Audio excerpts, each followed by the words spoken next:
ജമ്മു കാശ്മീരിൽ നടന്ന ഭീകരാക്രമണം ലോകത്തെ മുഴുവൻ നടുക്കിയതാണ്. ലോക നേതാക്കളൊക്കെ തന്നെ അപലപിക്കുകയും ചെയ്തു. ഈ ഭീകരവാദത്തിന് തടയിടണം എന്നുള്ള കാര്യത്തിൽ തന്നെയാണ് ട്രംപ് അധികാരത്തിൽ വരുന്നതിന് മുമ്പും പറഞ്ഞിട്ടുള്ളത്. നരേന്ദ്രമോദി ലോകത്ത് നടക്കുന്ന എല്ലാ സമ്മേളനങ്ങളിലും ഏത് സമ്മേളനത്തിലും ആവശ്യപ്പെടുന്നത് ആദ്യത്തെ കാര്യം ഇത് തന്നെയാണ്. കാരണം ഈ ഭീകരവാദവും ഇത്തരത്തിലുള്ള ആക്രമണവും ഒക്കെ മനുഷ്യരാശിക്ക് വളരെയധികം ദോഷങ്ങൾ ഉണ്ടാക്കിയിട്ടുണ്ട്. അമേരിക്ക തന്നെ ഇതെല്ലാം അനുഭവിച്ചിട്ടുള്ളതുമാണ്. ഇവിടെ പാകിസ്ഥാനെ സംബന്ധിച്ചിടത്തോളം അവരുടെ തൊഴിൽ ഇതാണ്, നിത്യത്തൊഴിലാണ് അവരുടേത്. അവരുടെ രാജ്യമെന്ന് പറയുന്നത് തീവ്രവാദത്തിൻ്റെ ഹബ്ബാണ്. അവിടെ ഭരണവും അവരുടെ ജനങ്ങൾക്ക് വേണ്ടിയൊന്നുമല്ല, ജനങ്ങൾ പൊറുതിമുട്ടിക്കഴിയുന്ന ഒരു രാജ്യമാണ് പാകിസ്ഥാൻ. അതുകൊണ്ട് തന്നെ അവിടെ സ്വൈര്യമായി ജീവിക്കണമെന്ന് ആഗ്രഹിച്ചു പോരുന്ന ജനത തൊട്ട അയൽ രാജ്യമായ ഇന്ത്യയുടെ പ്രധാനമന്ത്രിയാണ് പലപ്പോഴും വിളിക്കുന്നത്, ഞങ്ങളെ രക്ഷിക്കൂ എന്ന് പറഞ്ഞുകൊണ്ട്. പക്ഷേ സൈന്യവും ഭരണാധികാരികളും കൂടി ചേർന്ന് തീവ്രവാദ കേന്ദ്രങ്ങളാക്കിയിരിക്കുന്ന പാകിസ്ഥാൻ, ആ പാകിസ്ഥാൻ തന്നെയാണ് കഴിഞ്ഞ ദിവസം ജമ്മു കാശ്മീരിൽ നടത്തിയ ഭീകരാക്രമണത്തിൻ്റെ പിന്നിൽ എന്നുള്ളതും കൃത്യമായ കാര്യമാണ്. അതായത് ലോകം ഉറ്റുനോക്കുന്ന വിവിധ സംഭവങ്ങൾ ഇവിടെ നടക്കുമ്പോഴാണ് ഇത്തരത്തിലുള്ള ഒരു ഭീകരാക്രമണത്തിന് വഴിവെച്ചിരിക്കുന്നത്. അമേരിക്കൻ വൈസ് പ്രസിഡന്റ് ഇന്ത്യ സന്ദർശനമാണ്. അത് ലോകം മുഴുവൻ ഭയപ്പെടുത്തിക്കൊണ്ടാണ് US പ്രസിഡന്റിനെ ഡൊണാൾഡ് ട്രംപ് ഓരോ നീക്കങ്ങൾ നടത്തുന്നത് പോലും. ഇവിടെ അമേരിക്കൻ വൈസ് പ്രസിഡന്റിന് എന്തിനു വേണ്ടിയാണ് ഇന്ത്യയിലേക്ക് അയച്ചത്? സുപ്രധാനമായിട്ടുള്ള ഒരു തീരുമാനം എടുക്കുന്നതിനും ഒക്ടോബർ നവംബർ മാസങ്ങളിലായിട്ട് കരാർ ഒപ്പിടുന്നതിൻ്റെ ഭാഗമായിട്ടുമുള്ള ഒരു നീക്കമാണ്.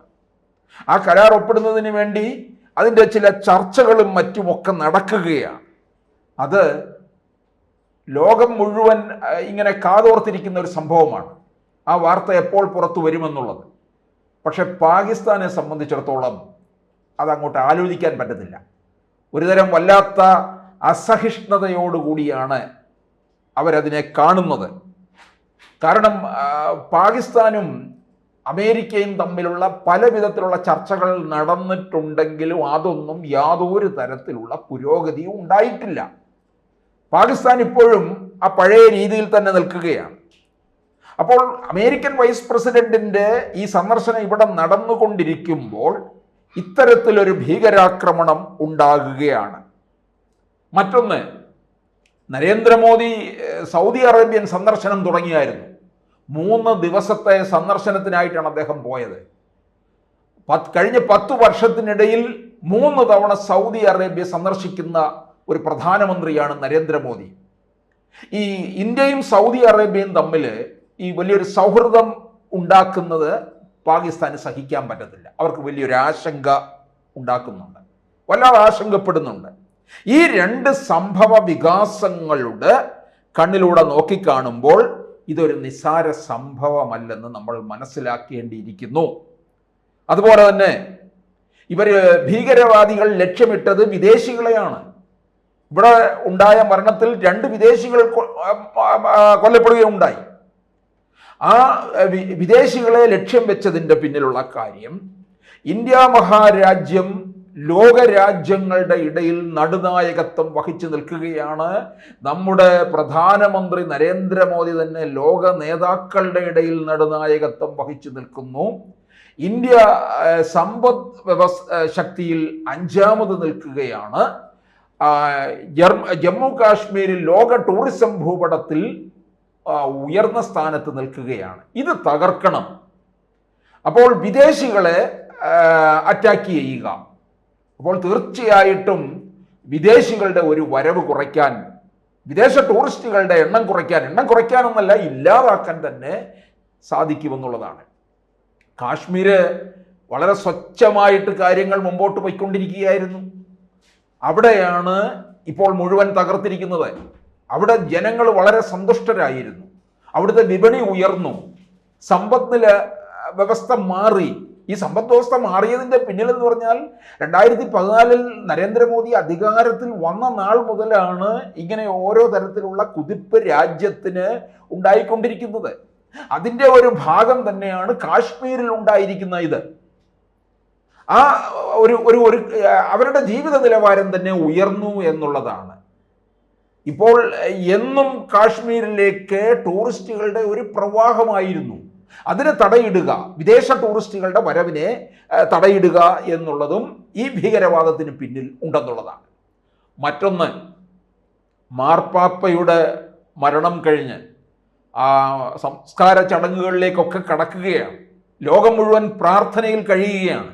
ആ പ്രാർത്ഥനയിൽ കഴിയുമ്പോഴാണ് ഈ ഭീകരവാദ ആക്രമണം അപ്പോൾ ലോക ശ്രദ്ധ മുഴുവൻ ഇന്ത്യയിൽ നടന്ന ഈ ഭീകരവാദ ആക്രമണത്തിലേക്ക് കാര്യങ്ങൾ കൊണ്ടുപോവുക. ഇന്ത്യ ഒരു സുരക്ഷിതമായ ഇടമല്ല എന്ന് ലോകത്ത് ചിത്രീകരിച്ചു വെക്കുക. ഇതിനൊക്കെ വേണ്ടിയാണ്. പാകിസ്ഥാനും അമേരിക്കയുമായിട്ടുള്ള ബന്ധത്തിലൊന്നും നമുക്ക് ഒരിക്കലും ഒരു കാലത്ത് ഒരു പുരോഗതിയും ഉണ്ടായിട്ടില്ല. അതുകൊണ്ട് അവർക്കിത് വളരെ അസഹിഷ്ണുതയാണ് ഉണ്ടാക്കുന്നത്. ട്രംപ് പാകിസ്ഥാനെ വളരെ മോശമായിട്ട് തന്നെയാണ് ചിത്രീകരിക്കുന്നത്. കാരണം ഈ ട്രംപ് പലപ്പോഴും പറഞ്ഞിട്ടുണ്ട്, പാകിസ്ഥാൻ തീവ്രവാദത്തിൻ്റെ ഇടം തന്നെയാണ്, തീവ്രവാദികളെ മാത്രം കൊണ്ടു നടക്കുന്നവരാണ്, അതുകൊണ്ട് പാകിസ്ഥാനെ എതിർക്കാൻ വരെ നിൽക്കുകയാണ്. ആ അവസരത്തിലാണ് ഇത്തരത്തിൽ ഈ അമേരിക്കൻ വൈസ് പ്രസിഡന്റിന്റെ സന്ദർശനം കൂടി നടക്കുമ്പോഴുള്ള ഈ നീക്കം. അതുപോലെ തന്നെ നമ്മൾ ഓർക്കണം, ഈ ക്ലിന്റൺ ഇന്ത്യ സന്ദർശിച്ചപ്പോഴും ഇതുപോലെ ഒരു സാഹചര്യം, ഒരവസ്ഥ ഇന്ത്യയിൽ ഉണ്ടായിരുന്നു. കാരണം ഈ അമേരിക്കയും ഇന്ത്യയും തമ്മിലുള്ള സൗഹൃദത്തിനപ്പുറം ചില വ്യാപാര കരാറുകളും ഒക്കെ ഒപ്പിടുന്നത് ഇവർക്ക് വല്ലാത്ത ഒരാശങ്ക ഉണ്ടാക്കുന്നുണ്ട്. അവർ വല്ലാതെ ആശങ്കപ്പെടുകയും അസഹിഷ്ണുത ഉണ്ടാവുകയും ചെയ്യുന്നുണ്ട്. ഇന്ത്യ US ബന്ധത്തിൽ ഒരിക്കലും അവർക്ക് അവർ അസൂയയോടുകൂടിയാണ് അതിനെ കാണുന്നത്. അത് തകർക്കാൻ വേണ്ടി തന്നെയാണ്. അതാണ് ഇതിൻ്റെ അകത്ത് ഏറ്റവും പ്രധാനപ്പെട്ട കാര്യം. അതാണ് യുഎസിൻ്റെ വൈസ് പ്രസിഡന്റിന്റെ ഈ സന്ദർശന വേളയിൽ തന്നെ അവർ ആ ദിവസം തിരഞ്ഞെടുത്തതും അതും കാശ്മീർ തന്നെ. ഇവരുടെ നുഴഞ്ഞുകയറ്റത്തിലൂടെ എത്തിപ്പെടാൻ കഴിയുന്ന സ്ഥലം കാശ്മീരാണ്. പ്രത്യേകിച്ച് പഹൽഗാമ പോലുള്ള ഇടങ്ങളിൽ ടൂറിസ്റ്റുകൾ ധാരാളം എത്തുന്നതാണ്. ഇന്ത്യയിലെ വിവിധ സംസ്ഥാനങ്ങളിൽ നിന്ന് ഉള്ളവരുണ്ടായിരുന്നു, അതുപോലെ തന്നെ വിദേശികൾ ഉണ്ടായിരുന്നു. അപ്പോൾ രാജ്യത്തിനകത്തൊരു അരക്ഷിതാവസ്ഥ ഉണ്ടാക്കുക എന്നുള്ളതാണ് ഇവർ ലക്ഷ്യമിട്ടത്. ലോക ശ്രദ്ധ നേടിക്കൊണ്ടിരിക്കുന്ന ഇന്ത്യ മഹാരാജ്യത്തിനെ മോശമായി ചിത്രീകരിക്കാൻ വേണ്ടി തന്നെയായിരുന്നു ഈ നീക്കം.